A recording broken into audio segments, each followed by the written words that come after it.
Founders at Work. Stories of Startups' Early Days. By Jessica Livingston. Mitchell Capper. Co-founder, Lotus Development. Mitch Capper founded Lotus Development with Jonathan Sachs in 1982. Their spreadsheet software, Lotus 1-2-3, quickly surpassed VisiCalc to become the new industry standard. VisiCalc had been the original killer app for personal computers. Capper was a VisiCalc product manager at Personal Software when he wrote VisiPlot and VisiTrend, companion products to VisiCalc.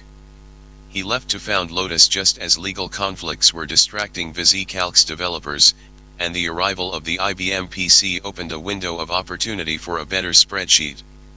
Lotus 1-2-3 could handle larger spreadsheets and added integrated charting, plotting, and database capabilities. It became the killer app killer.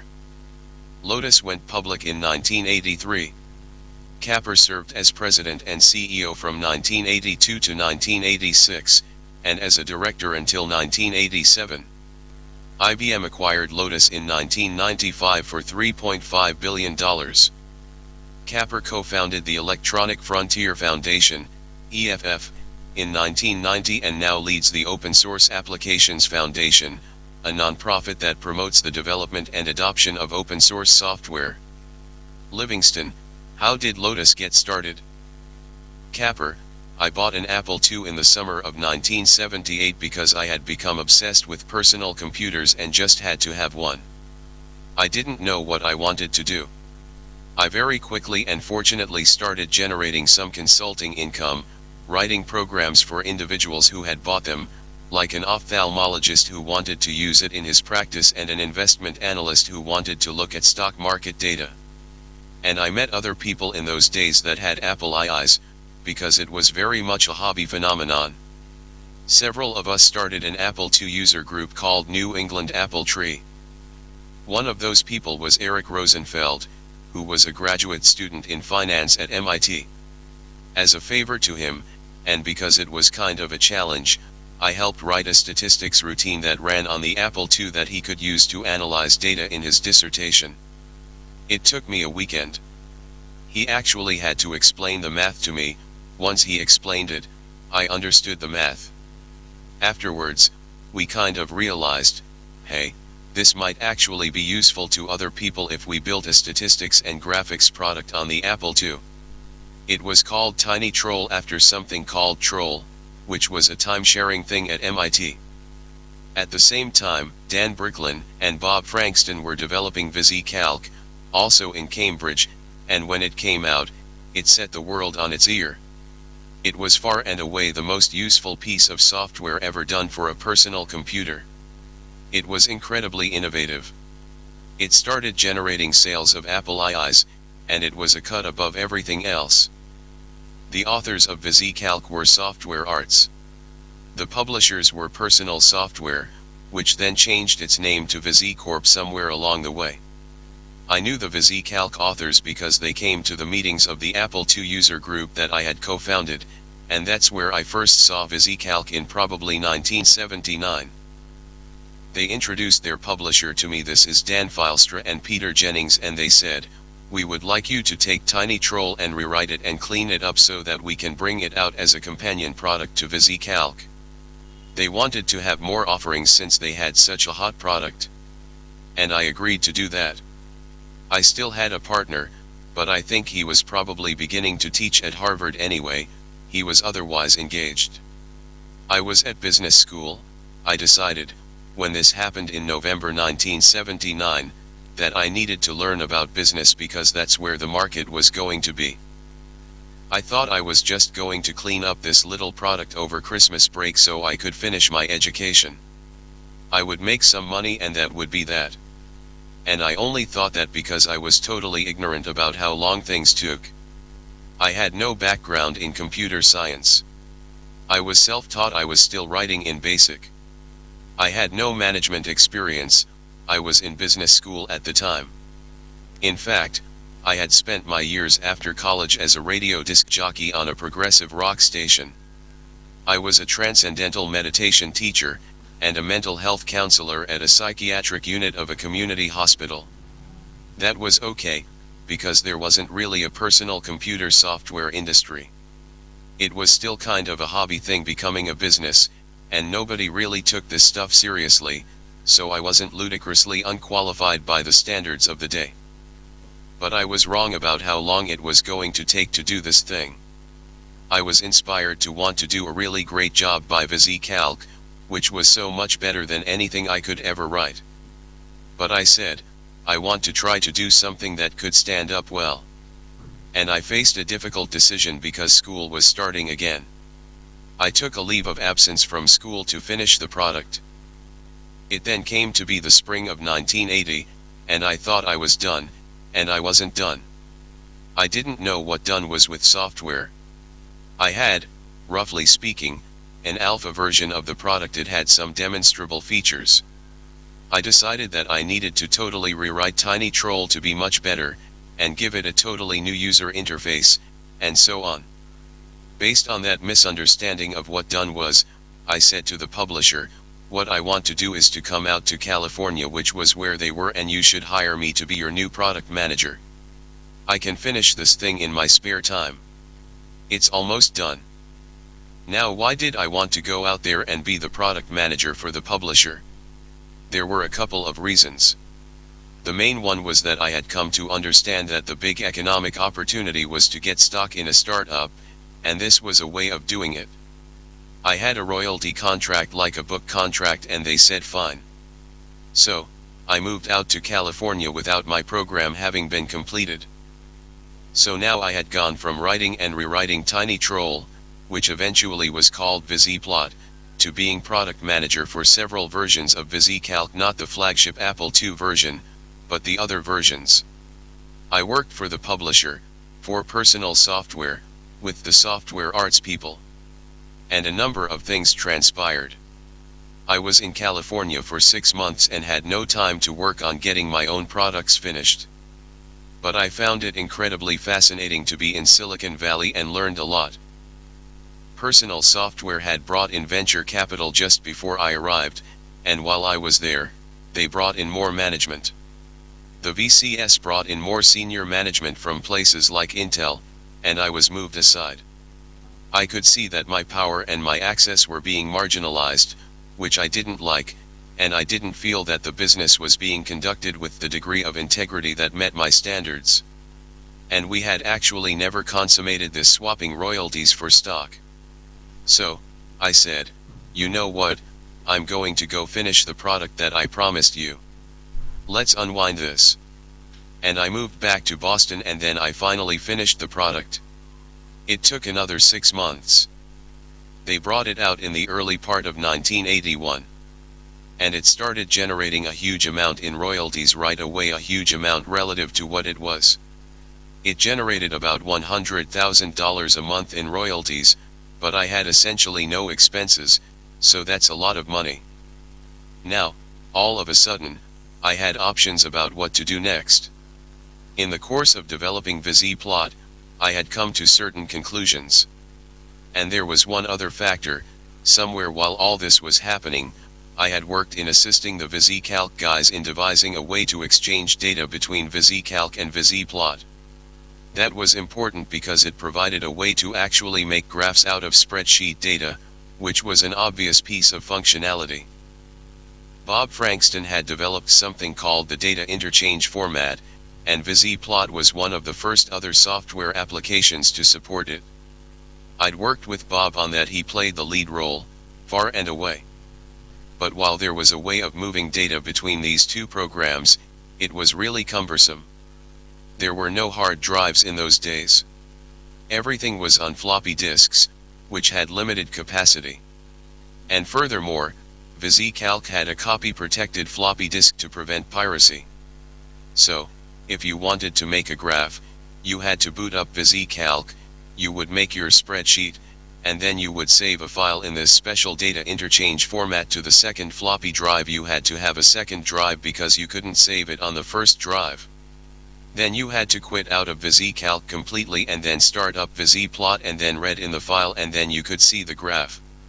If you wanted to look at another graph and you hadn't saved the data, you had to repeat the whole process.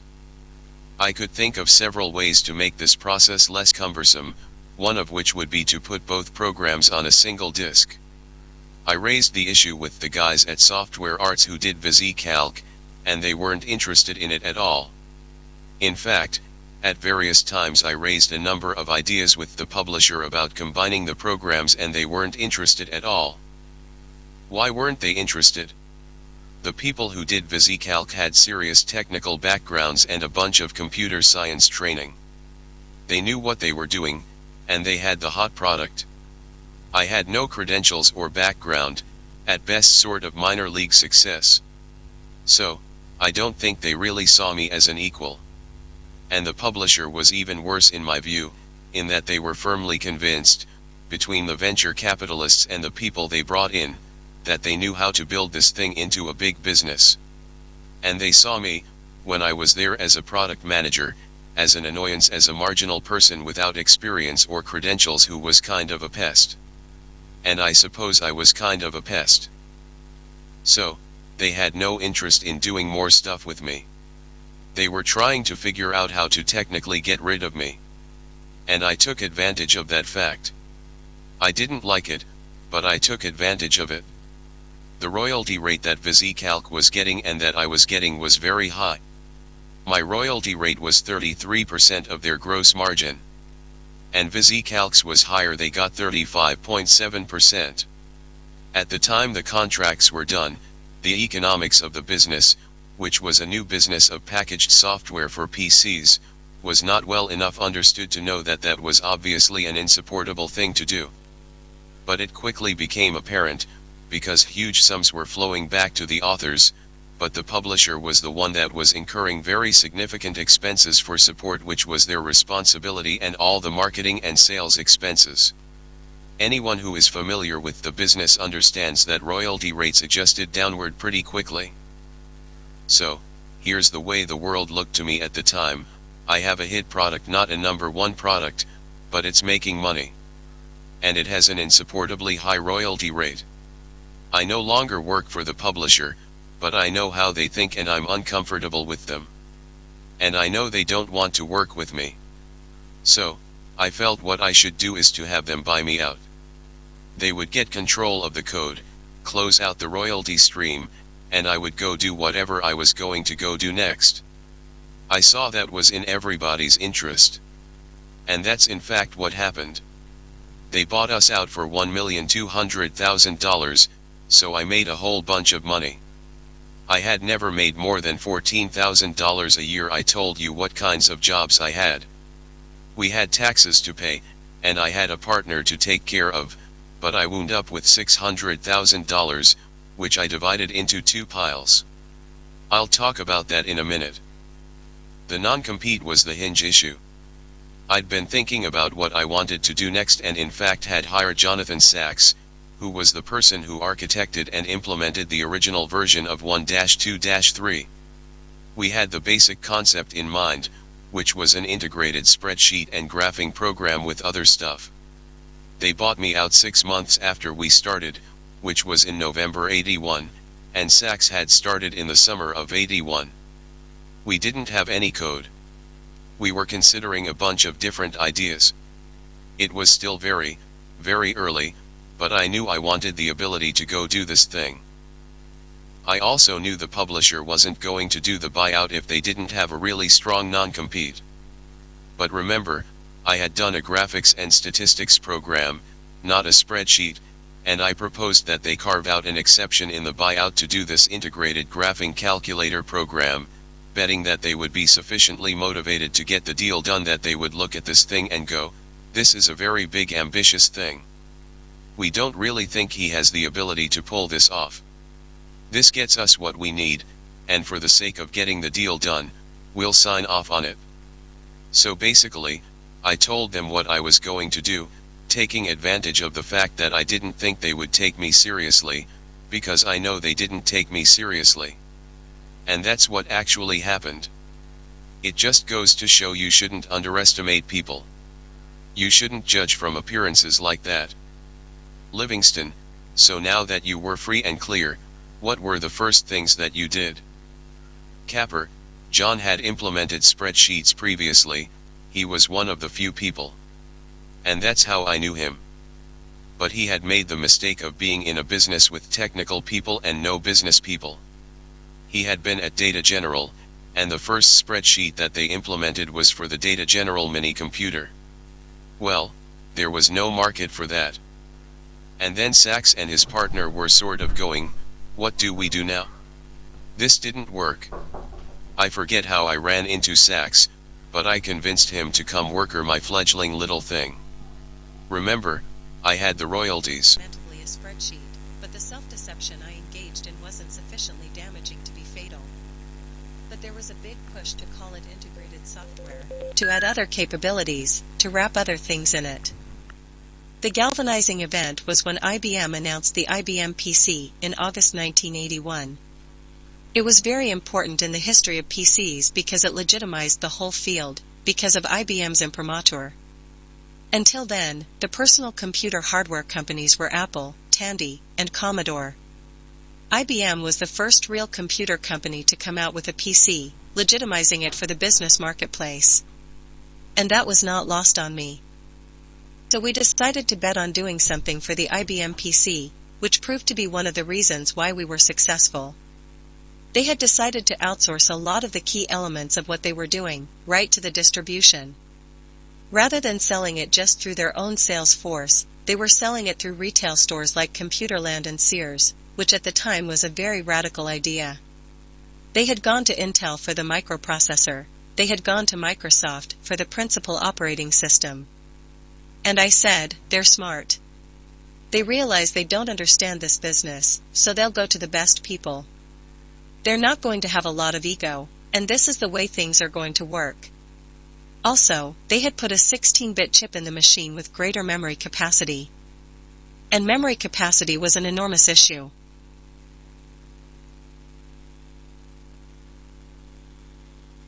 The Apple II had 64K, not megabytes, kilobytes, of memory.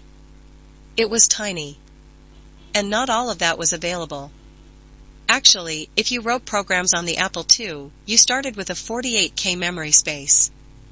So, the programs were tiny, and the user data was tiny, and people were building spreadsheets that exceeded memory. It was a fundamental limit of the Apple II, because it was an 8-bit microprocessor. IBM used a 16-bit microprocessor, and I said, this will permit people to build bigger spreadsheets. The memory space of the IBM PC when it came out was 640K, 10 times the size. So, I said, 16-bit, faster processor, more memory, says IBM. We should target it. We should build a product that is optimized for it.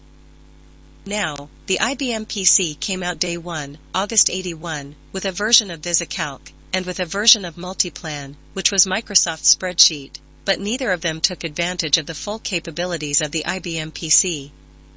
In particular, because they had been put under a lot of pressure to get a product out, they had taken the code for the 8080/C80 Intel/Zilog processors, 8-bit code, and tweaked it a little bit. The point is that VisiCalc on an IBM PC still ran in 64K of memory. You had 640K available, but you couldn't address it in a spreadsheet, so it was as if it wasn't there. And I said, this is really an opportunity here. Plus, another factor, because I knew all of the individuals, I knew that software arts and personal software were fighting with each other over the royalty rate. And I knew that they were essentially distracted, and they were not working together, and I knew that personal software was hiring its own developers. I felt guilt-ridden about coming out with a product that was going to be competitive with VisiCalc, so I did my best to pretend to myself that it wasn't going to be competitive. I ultimately said to myself that the fact of the matter is that I didn't create this opportunity, they did. If they had been on the job, I would have gone and done something else, because the opportunity wouldn't have been there. But I saw a gap in the marketplace and I said, we should do something that lets you do bigger spreadsheets, that's faster, that takes full advantage of the IBM PC, that integrates the graphing, so you could hit one button to get a graph, because I knew people wanted that, and have a better user interface for non-expert users, which we did, and allow user customization and user programming, which we did in the macro language. So there was a set of ideas that gave 123 its character, that really made it a second-generation product, that had sufficient differentiation that was immediately visible when you demoed it, and that was what gave it its market entree. Being at the right place at the right time also helped. The business world was poised to adopt personal computers. They were reasonably priced and they did something useful, which turned out to be Lotus 123. So the market just expanded dramatically, far faster than anything any of us in the company would have imagined. Livingston, when you demoed it, were there parts where you knew people were going to go wow? Capper, yes, I think the one-button graphing in particular, and the speed of the calculation. VisiCalc users loved VisiCalc, they just wanted it to do more. And it didn't. And when we showed that this did it right out of the box, they went, I get it. I used to get applause doing demos all the time. This was all so new then, in a way that was recapitulated in the early days of Netscape, the first time people saw a web browser, web content, the first time people looked at Amazon. So, we had our version of that in the 80s.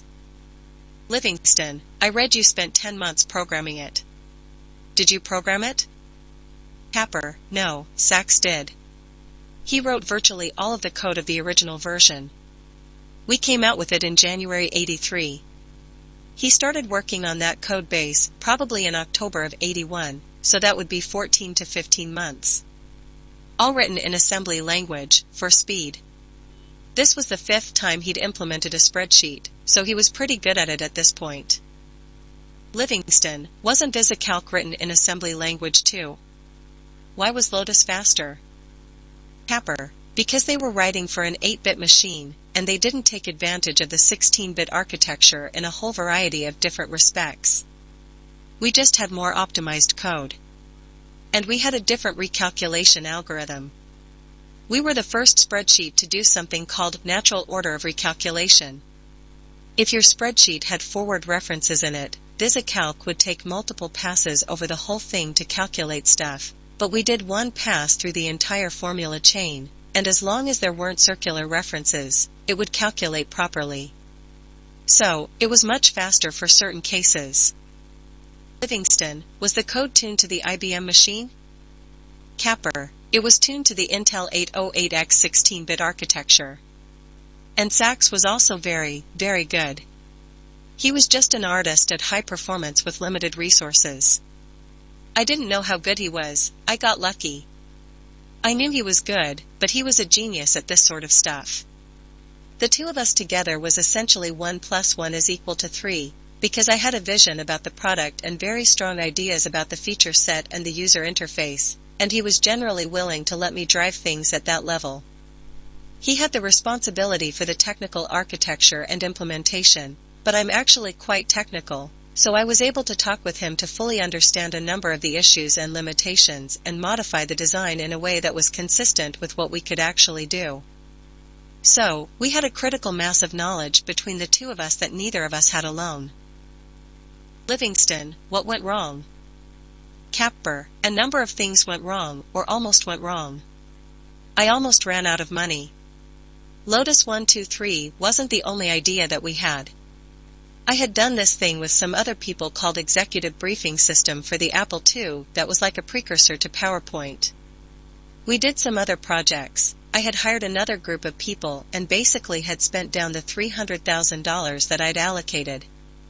It was almost gone, and we were nowhere near product, because of doing all these other things, and not having done this before. I had $600,000 after taxes, and paying my partner, and I divided it into 2 piles. I took half and said I'm going to buy a house. It was $89,000, the least expensive house in Cambridge. This was in 1981. I said that I could live on $40,000 for at least 5 years. So, I had the other $300,000 that was my own seed money, but I almost ran out. I got lucky in that Ben Rosen at 7 Rosen decided to invest. He was the only VC that I pitched. I didn't understand anything about venture capital. And that was fortunate, because without him, I don't know what we would have done. Most of my mistakes came after we launched the product, not before, after we started shipping in January of '83. I had no significant experience in building an organization or building a management team. And I intuitively did well when I was leading the whole team, but once we got past 25 people, you can't do that. And so, I made a series of classic mistakes in hiring. And not building a good middle management structure. And not recruiting a board that could help me build the company. Big mistakes in picking a successor, big mistakes in having an undisciplined product strategy. I was much more interested in having distinctive, innovative products and thinking about what would make sense for a product line for our business overall, and big mistakes in expanding too fast and not having discipline about what we were doing. So I give myself a C or C on all that stuff. Livingston, you guys grew to 1,000 employees before you went public. Did you know you were going to go public when you started? Capper, I didn't know when, but this was what I'd learned from my time in Silicon Valley. To be honest, here's what I was driven by. I wanted to do really a great product. Almost from day one I understood that I was passionate about the applications themselves, that they'd be integrated, easier to use, and be powerful. They'd help make people more productive, and I cared a lot about that. The other thing I wanted was financial independence. I had an enormous desire not to be dependent on other people, or to have a job. I wanted to dictate the terms. So, I knew if you had an IPO, then you had a liquid currency, and you had the ability to cash in and get that. So, I actually pushed for an early IPO, which we did successfully. But that brought all the usual problems.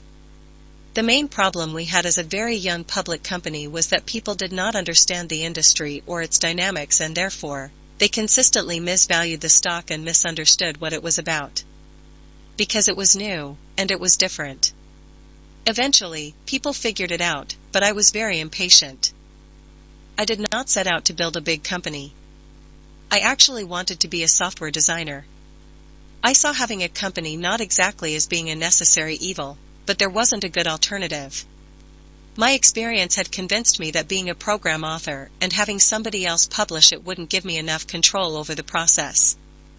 In Hollywood, the very successful directors like Steven Spielberg quickly understood that they also needed to be producers and have their own studio in order to retain control. It was a similar thing.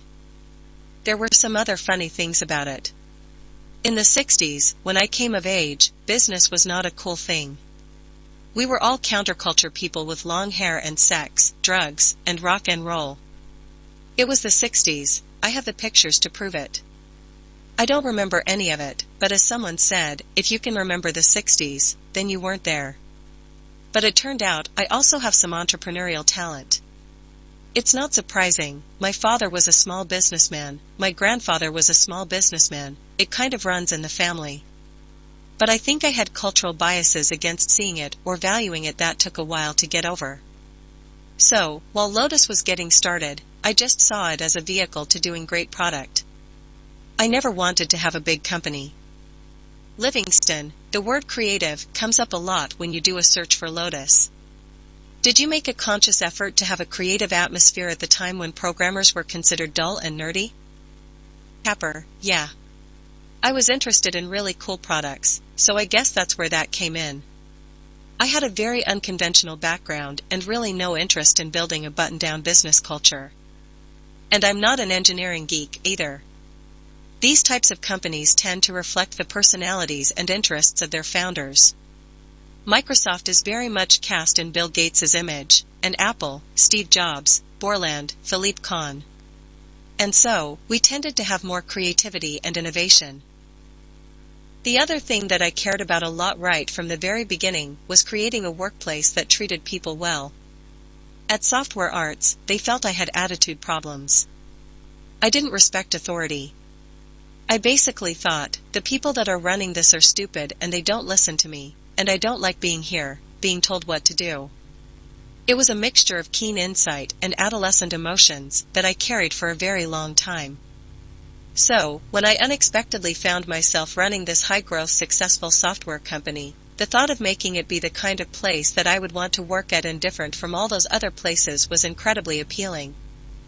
There were some other key people there who shared that feeling, and I think I probably hired them. And so, we did all sorts of very progressive things with the corporate culture.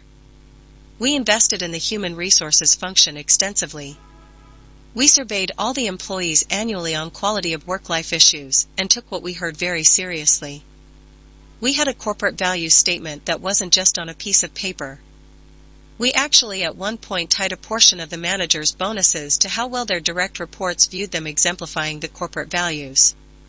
I made every single manager get on the support lines and listen to customers, no matter what function they were in. When I was running Lotus, we never had a single employment discrimination lawsuit. We had a whole bunch of different alternative dispute resolution conflict management approaches through the employee relations function. And then we had a diversity committee that had out gays and lesbians on it. This was in 1984. We were the first corporate sponsor of an AIDS walk. We had a corporate philanthropy committee in which the employees actually made decisions about where the money went, not the pet projects of senior management. So, for many people, what was memorable and important about Lotus was that it was the best place they ever worked. The other thing to say is that because I lost control of the company, I felt overwhelmed by what I had created, did not know how to step up to it, put enough brakes on, hire the right people, and be collaborative. I wound up jumping ship and leaving pretty early, in 1987. And my successor, a very poor choice on my part, did not share the same vision or values, and he wound up disassembling most of what we put in place. So, it was a bittersweet sort of thing. It was ultimately not sustained. Learn from that, too.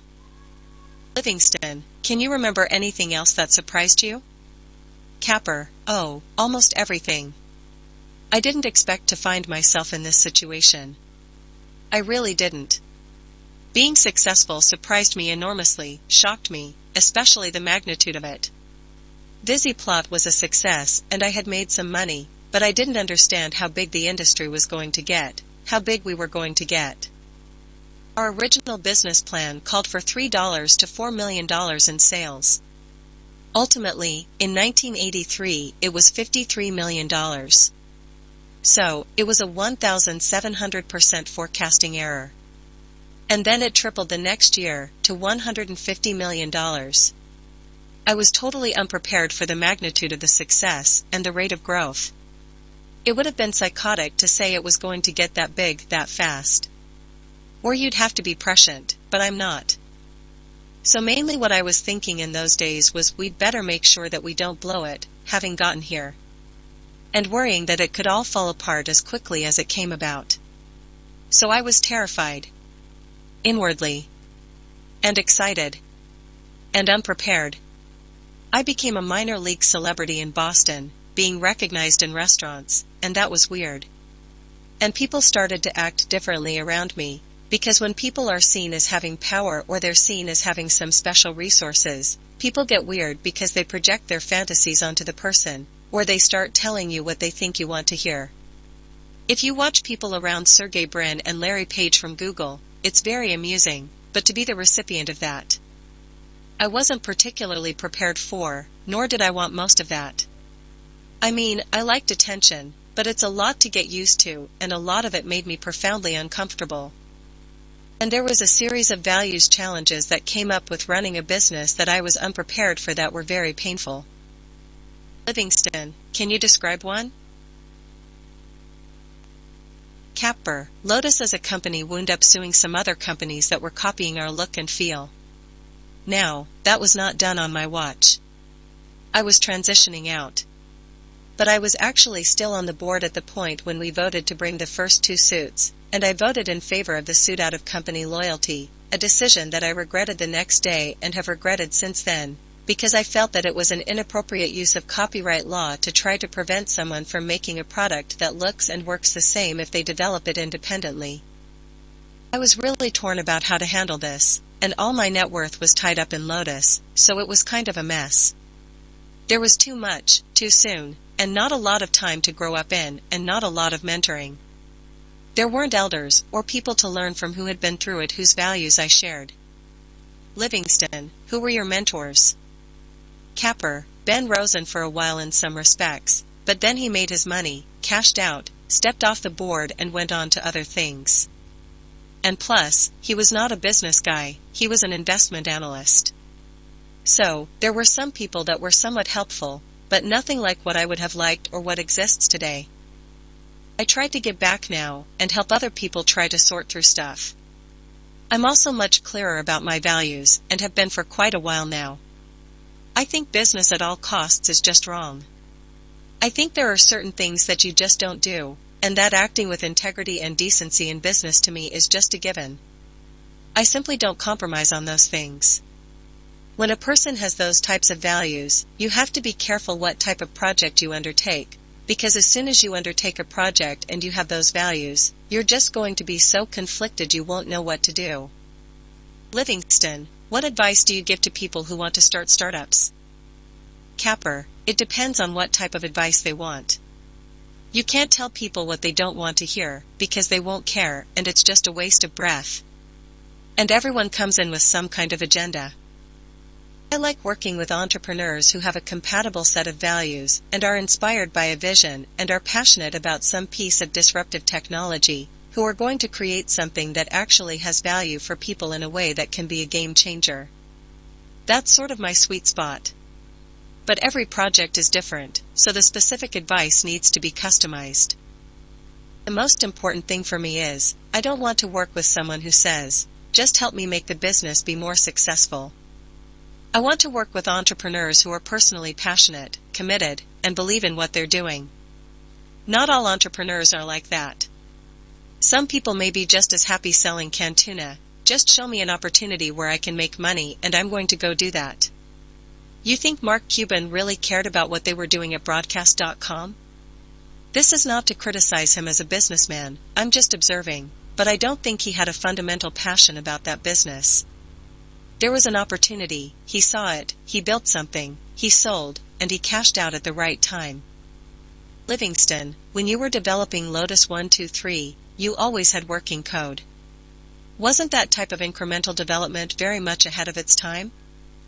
Capper, yes. I think Sachs, and I saw it the same way. We figured out a number of things very early on that became conventional wisdom. I'm not sure that we were that much smarter than anyone else.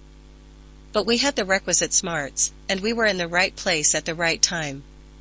So, this developing close to the target machine and having code running, it seemed obvious once you looked at it that there were enormous benefits to it. The reason it wasn't obvious is that the machines were barely powerful enough to do development on. Typically, the systems you develop on could usefully consume a lot more computational power than what you might actually need in the delivery platform, and so that's the argument for doing the development not on the target platform. But there were corresponding disadvantages because it tended to produce bloated, not optimized, code if you're using a cross-compiler or cross-assembler. And optimization of limited resources was the name of the game when you were talking about a 64K machine. So, what worked in the mini-computer world, the techniques and best practices, just didn't work for microcomputers. I shouldn't say that, because Sachs did come from the mini-computer world, so that's not right. But a lot of the conventional wisdom was just wrong, and that's what saddled a lot of people. They just didn't think things through from first principles. And always having something running was a Sachs thing, because it was just his experience it was a good thing, and I saw it and said, yes indeedy, we should do this, long before extreme programming. Livingston, was there ever a point when you wanted to quit? Capper, after we shipped and the business felt like it was getting out of control, yes. The most fun parts were from time equals 0 till 1984. I was terrified about stuff, how's this going to come out? What's going to happen? I did almost walk out. We raised a second round of venture capital, which I think, if I had been more sophisticated about business, we wouldn't have needed to do. We could have just borrowed the money. We turned cash flow positive so quickly. If I had been a little bit less risk-averse, but that's another story. We got to the closing for the second round, and they had a very sharp lawyer on their side. Our lawyer wasn't so good. And all these things were happening at the last minute, all these onerous terms, and I got up and said, I'm not going to do this. I don't have to do this today. We don't have to close here, and I'm just not going to agree to this. I'm gone. And they backed down completely on their onerous terms. I was just pissed off about this for a long time. These were supposed to be our investors, they were supposed to be on the same side, but they were highly adversarial and totally willing to take advantage of us. And saw absolutely nothing wrong with that. I don't really like conflict, was a conflict avoider, it takes a lot for me to get up. And I really was going to get up and go home, and we really weren't going to close. Livingston, you weren't bluffing? Capper, no, I wasn't bluffing. I was prepared to take whatever, run out of money, or find financing elsewhere. My attitude was, that's the wrong way to do business. I don't care that that's the way the world works, it's wrong. That is the way most of the business world works, but sometimes you just have to stand up and say, not on my watch, not here, not this way. I think there were these minor problems, the blue sky clearances hadn't come in from some of the states, and they wanted me to personally take the liability. The investor didn't want to take any risk. It was absurd. They only do this because they can get away with it, because they have the money, and you need it, and fuck you. I hope that goes in the book. It's just wrong, but the fact is that when the VCs do their deals and they do the paperwork, they take advantage of entrepreneurs who haven't been through this before. They do things on terms that favor them in a way that really can't be justified, that take advantage of their ignorance. It's not a good way to do business. Some of the VCs try to rationalize it, this is just the way things are done. Well, I'm sorry, but they're wrong. Why do you think venture capital also enjoys a reputation as vulture capital? It's not an accident, it doesn't have to be that way. Livingston, did you try to change this when you joined Excel Partners? Capper, yeah. And I think that a more nuanced version of what I was just saying would be that there are contradictions inherent in the venture capital business because there are significant aspects of what VCs do, including Excel, that are collaborative with entrepreneurs, and there are other aspects that are not. I thought that Excel was more different than I ultimately concluded they were. But I don't think that they were worse than everyone else.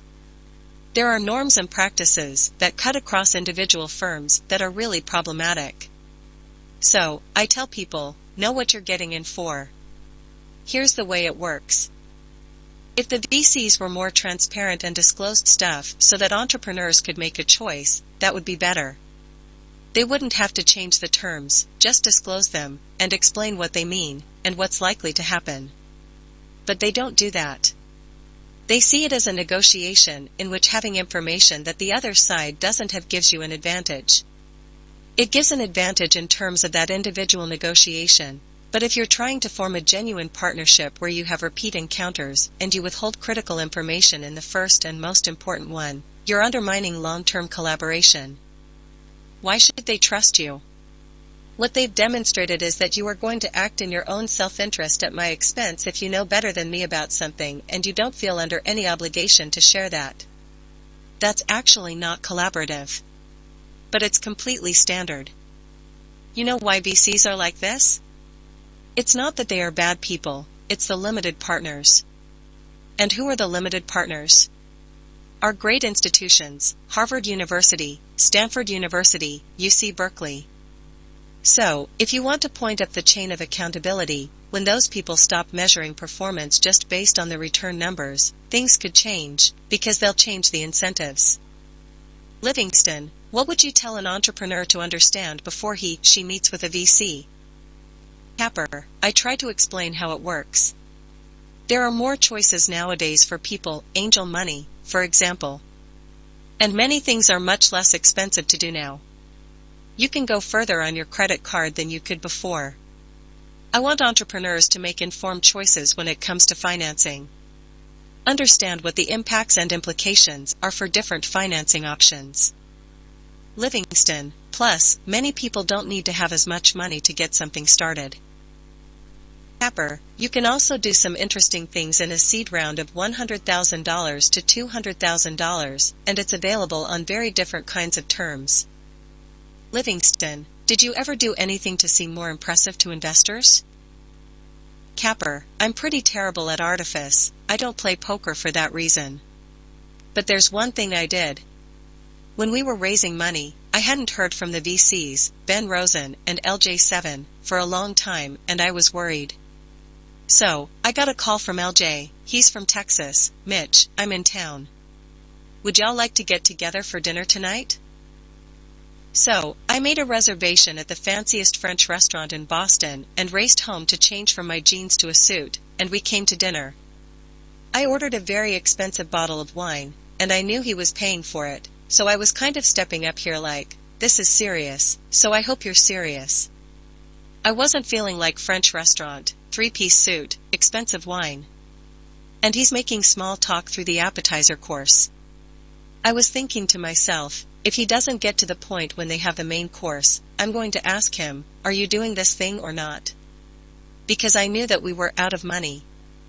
And finally at the end of the appetizers, about 45 minutes, but it seemed like all night, he said, Mitch, Ben, and I would like to invest in your company. How much do y'all think it's worth? And I dropped my fork, like a cartoon. Livingston, how much did you tell him? Capper, I think I said probably $2 to $3 million. We had nothing. We had an early stage under development spreadsheet, and me and John Sachs. So that was the biggest number I felt I could ask for without being totally absurd.